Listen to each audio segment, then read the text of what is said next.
할렐루야. 2024년 6월 5일 수요일 아침입니다. 지난 밤도 잘 주무셨나요? 계속되는 동독의 말씀, 오늘은 시편의 말씀으로 나아갑니다. 시편 1편에서 5편까지 그 중에 1편 말씀, 복이 있는 사람은 어떤 사람일까요? 오늘부터 우리는 150편의 시를 묵상하게 됩니다. 말 그대로 시입니다. 그래서 우리는 1장, 2장 이렇게 표현하지 않고 1편, 20편, 몇 절이라고 이렇게 표현하는 거죠. 시니까. 150편의 시편은 성경에서 가장 많이 읽히는 책들 중에 이제 챕터 가운데 하나라고 볼 수 있는 거죠. 주로 예배에서 사용이 되었고요. 특별히 시편은 구약 선민 이스라엘이 하나님과 세상을 향해 고백, 토로, 선언한 노래들을 모은 것을 넘어 모세 오경의 구조를 의도적으로 잘 닮아가려고 한 모습입니다. 그래서 150편의 시가 그런 모든 것들을 생각해서 연속적으로 개개인의 시지만 연속성을 이루며 한 권의 책 시편 150편을 이루어 구성이 되어 있습니다. 그래서 우리가 이 시를 가지고 곡조를 넣어 찬양도 부르기도 하고요. 예배의 부름이나 기도의 시작으로 사용하기도 했습니다. 마찬가지로 믿음의 조상들이 노래한 이 시편은 찬양시인데 어떤 곡조를 붙여 불렀는지 지금의 우리는 모르지만 분명 곡조를 넣어 불렀을 것이고 그 마음만은 지금의 우리들에게 전해지고 있는 거죠. 시편에 기록된 시간의 스펙트럼은 굉장히 깁니다. 그러다 보니까 모세의 노래는 시편 기원전 1400년경에 기록이 된 것이고 포로기 이후에 기록된 순례자의 노래는 기원전 500년 어간의 기록이에요. 약 900년이 넘는 시간의 기록이 시편 안에 흘러넘치고 있는 거죠. 모세의 노래에서부터 시작해서 포로기 이후에 순례자의 노래까지 흘러내려오는 많은 노래를 집대성해서 5권으로 만든 것인 시편입니다. 그 중에 시편 1편은 시편 전체를 나타내는 서론에 해당하는 내용입니다. 우리가 너무나 잘 아는 그 내용, 시, 바로 시편 1편은 복 있는 사람으로 시작합니다. 복된 사람은 어떤 사람인가요? 복은 모든 사람이 받기를 원하는 것 아닌가요? 과거 우리나라 사람들은 한자의 복복자를 써서 베개나 이불, 옷, 심지어 옷장에 여기저기에 수를 놓던가 심지어 자기로 새겨 넣기도 했잖아요. 눈에 띄게 새겨 놓았던 것을 보면 복받기를 간절히 원한 마음을 표현했던 것으로 보게 됩니다. 그래서 기독교 초기 근래까지도 우리가 전도할 때 예수 믿으면 뭐라고요? 복 받습니다. 예수 믿고 복 받읍시다. 그렇게 전도하기까지 했고 흔히 그런 말을 들어왔습니다. 왜냐하면 믿지 않는 사람들에게도 복 받는 것이 인생의 중요한 것이었기 때문입니다. 그래서 우리나라에서도 오복이라고 해서 장수, 부유, 강령, 우한 없는 편안함, 유호덕, 덕행, 고종명, 천명을 다하는 것을 말해서 오복, 수복, 강령, 유호덕, 고종명 이렇게 오복이라고 얘기했죠.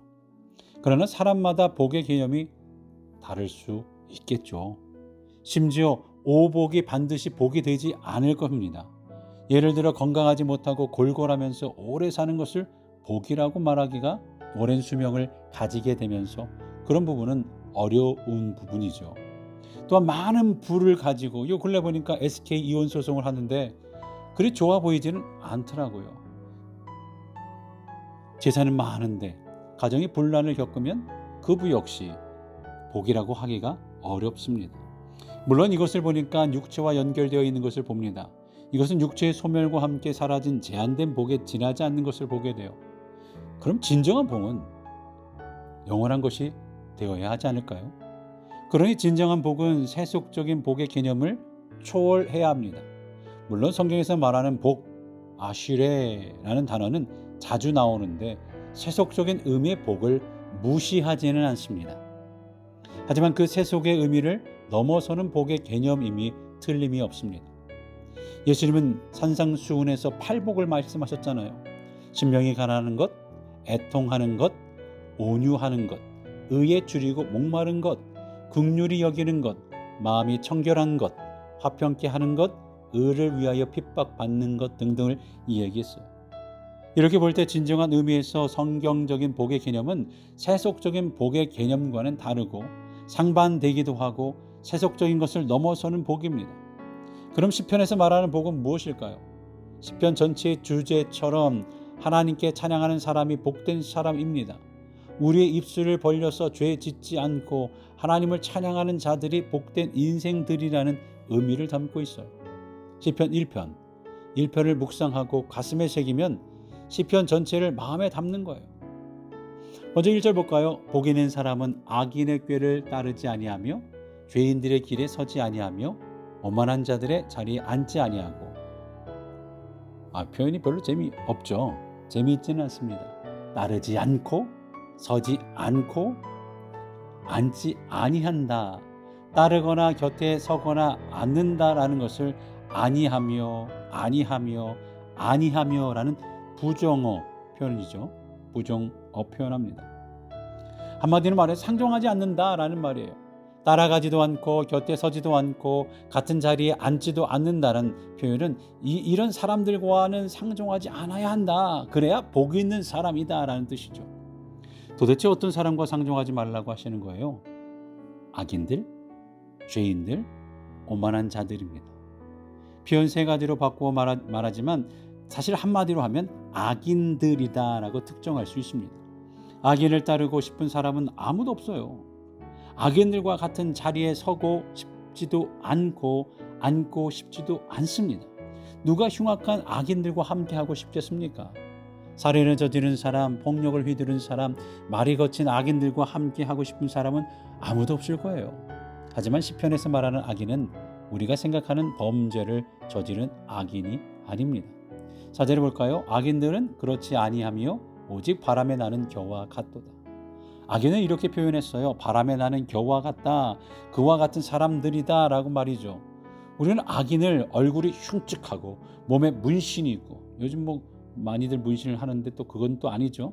사람을 죽일 정도의 포악한 사람으로 향상하지만 하나님께서 말씀하시는 악인은 바람에 나는 겨와 같은 사람이에요. 바람에 나는 겨는 온 세상을 유람하는 자유를 가지고 있습니다. 얼마나 자유롭습니까? 바람에 자기 몸을 맡기고 온 세상 창공을 자유롭게 떠돌아다니며 원하는 곳으로 가벼운 몸을 의지하여 부평초처럼 떠돌아다니는 인생이 얼마나 자유로운가요? 여기 있다가 저기 있다가 저기 있다가 저기 있다가. 교회에 매이지도 않아도 되고 가족에 매이지 않아도 되고 원하는 곳을 이곳저곳 다니며 되는 그렇게 사는 인생을 누구나 한 번쯤 그랬으면 생각해 볼 수 있을 거예요. 하지만 바람에 나는 겨가 자유 대신에 포기한 것 두 가지가 있는데요. 뿌리가 없습니다. 바람에 나는 겨가 뿌리가 있을 리 있습니까? 뿌리가 없으니 당연히 열매도 없습니다. 여기서 말하는 뿌리는 영적인 뿌리입니다. 뿌리가 없다는 말은 뿌리를 통해서 공급받을 수 있는 하나님의 영원한 말씀의 양분이 없다라는 거예요. 겨가 뿌리가 없어서 하나님께서 공급해 주는 말씀의 양분을 받지 못하기 때문에 그에게도 생명이 없다. 생명이 없으므로 열매를 맺을 수 없다라는 말이에요. 그런 자들을 악인이라고 말씀합니다. 우리는 그런 사람들과 함께 할 수 없죠. 그런 사람들을 따라다녀서도 안 됩니다. 그의 자유가 부러워서 우리 신앙의 뿌리를 뽑아버리고 그와 함께 창공을 날아다닐 수는 없습니다. 함께하지도 말고 앉지도 말고 따르지도 말아야 합니다. 반면에 복 있는 사람은 어떤 사람이냐? 3절에 보니까 그는 시냇가에 심은 나무가 철을 따라 열매를 맺으며 그 잎사귀가 마르지 아니함 같으니 그가 하는 모든 일이 다 형통하리로다. 복 있는 사람은 시냇가에 심은 나무라고 했어요. 나무는 겨가 없는 두 가지가 있어요. 뿌리가 있고 생명이 있으니 열매가 있는 거죠. 다만 나무가 포기해야 되는 것이 있는데 그것은 자유입니다. 내가 원하는 대로 날아다닐 수 있는 자유를 포기하는 대신 나무는 한 곳에 뿌리를 내림으로 하나님이 주시는 말씀의 양분을 충분히 공급받습니다. 공급받는 양분으로 자신의 생명을 유지하고 그 생명의 결과로 아름다운 열매를 생산해내는 거죠. 우리 인생이 이렇게 복 있는 사람이 되기를 원합니다. 우리는 어디에 뿌리를 두고 계십니까? 신앙생활하는 사람들은 하나님의 말씀에 뿌리를 들고 그 말씀이 영원토록 우리를 촉촉하게 적시는 시냇가에 심은 나무가 되어야 할 줄로 믿습니다. 이민자의 삶 속에 제일 어려운 부분들이 이거죠. 잘 뿌리를 내려 그곳에서 열매를 맺어야 됩니다. 자유롭지 못함을 탓하거나 불평하거나 내 뿌리가 하나님의 말씀에 온전히 닿지 않아 있으므로 기뻐하고 그로 인해 내가 오늘도 영적인 생명을 누리고 있음에 감사하고 인생의 나무에 많은 열매, 귀한 열매, 아름다운 열매가 맺혀서 주변 사람들을 복되게 하고 배부르게 하는 인생이 되어야 합니다. 이렇게 사는 자의 인생의 끝은 형통이다라는 거예요. 그것이 바로 하나님이 인정하는 형통입니다. 하지만 악인은 그렇지 않은 거죠. 6절 말씀 볼까요? 무릇 의인의 길은 여호와께서 인정하시나 악인들의 길은 망하리로다. 자유롭게 창공을 날아다니는 겨와 같은 인생의 결말은 결국 망한다라고 표현하고 있는 거죠. 오늘 우리의 인생이 형통한 인생이 될지 망하는 인생이 될지 여러분 자신들에게 달려 있습니다. 바람에 나는 겨와 같은 인생을 부러워하지 않고 시냇가에 심은 나무가 되어 영적 양분을 충분히 공급받는 인생이 복된 인생임을 확인하시고 앞으로 그 길을 걸어나가 주님께 뿌리 깊이 내릴 수 있는, 그리고 그와 같이 동행하는 삶을 살아가는 우리 모두가 될 수 있기를 바랍니다. 오늘도 다짐하며 이 하루를 출발할까요? 바람에 나는 겨가 되지 않고 말씀의 뿌리를 두겠습니다.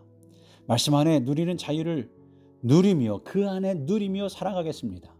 가지에 붙어 열매 맺는 삶을 살겠습니다. 오늘도 다짐하며 이 하루 출발하는 우리 모두가 될 수 있길 바랍니다. 그러실 때 서로를 위해서, 교회를 위해서 기도해 주시고 성도님의 건강을 위해서 함께 기도해 주시고 우리의 일터를 위해, 영주권을 위해, 우리 자녀들의 구원을 위해, 우리 청년들의 코스타를 위해 우리 함께 기도해 주시며 오늘은 김종래 집사님의 교회를 위한 기도로 아침 묵상을 마치도록 하겠습니다. 기도하겠습니다. 사랑과 은혜가 충만하신 하나님 아버지, 주님의 뜻과 섭리 가운데 세워주신 우리 교회가 사람의 뜻과 생각이 아닌 성령님의 이끄심을 통해 주님의 뜻을 구하고 주님의 뜻에 믿음으로 순종하여 행함으로 하나님께서 기뻐하시는 교회가 되게 하옵소서. 문제 가운데 목사님과 성도들이 합심하여 함께 기도하게 하시니 감사합니다. 목사님께 성령의 능력과 영적 분별력과 지혜를 더하여 주셔서 성도들을 바른 길로 인도하게 하시고 저에게는 말씀에 순종할 수 있는 믿음을 허락하옵소서. 주님의 사랑 안에서 한마음 한뜻을 품고 서로를 위해 기도하게 하시고 이해와 용서와 사랑으로 하나 되는 진정한 그리스도인의 삶을 삶으로 참된 신앙의 회복, 부흥의 역사가 일어나는 교회 되게 하옵소서. 우리 교회의 다음 세대들이 하나님과의 인격적인 만남을 통해 구원의 확신을 갖게 하시고 기도와 말씀과 예배가 회복되며 영적인 부흥의 역사가 일어나게 하옵소서. 이도영 목사님께 성령의 능력과 말씀의 권능으로 충만케 하시어 어린 영혼들을 말씀과 사랑으로 잘 인도하고 교육하는 역할을 잘 감당하게 하옵소서.